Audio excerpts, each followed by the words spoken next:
ma olen vahepeal jõudnud otsapidi Hiiumaa praami peale, et ühesõnaga mul oli vaja Hiiumaale niikuinii tulla, siis ma mõtlesin, et ma teen, miks mitte, et väik pikema proovisõidu. Head uudised ka. Ülevaatus on olemas. Ülevaatusel kõik vastas normidele ja mingeid tähelepanekuid ei olnud. Ehk siis kõik tehtud asjad on nii-öelda õige asja ette läinud. Täna on siis nii-öelda üks päev hiljem ja suht 2 päeva tegelenud sellega, aga teha on ainult välimuse, ütleme iluvigadega tegeleda ja salongiga niimoodi, et salong on praegu juba päris puhas. Ma tegin kiirelt esiistmed üle selle märja pesuriga eile õhtul hilja, aga taga on veel tegemata, et natukene salongiga tegeleda, natuke välimusega tegeleda ja siis edasi võib hakata uut peremeest otsima. Vaatame teises osas, et kuidas see auto müüki jõuab ja mis iluprotseduure teeme.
Sellele Yarisele võib nüüd küll joone alla tõmmata.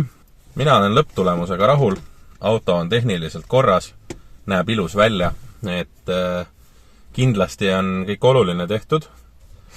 Ei välista, et kuskil mõni väike asi veel on, aga auto koosneb tuhandetest komponentidest ja päris kõiki neid üle vaadata ei ole võimalik mitte kellelgi sisuliselt.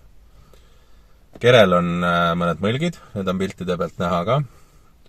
Väiksed suhteliselt, aga näha ikkagi. Tagaluugi peal näiteks.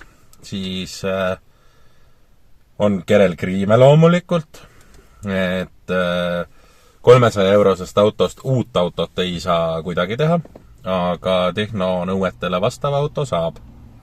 Ja seda me ka tegime. Aga jätkame järgmistes osades järgmiste autodega. Video väljatuleku ajaks on autol olemas ka müügikuulutus.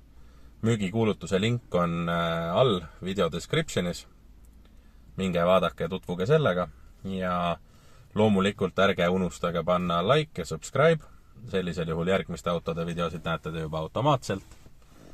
Ja praegu minu poolt on kõik. Kohtume varsti jälle. Tšau!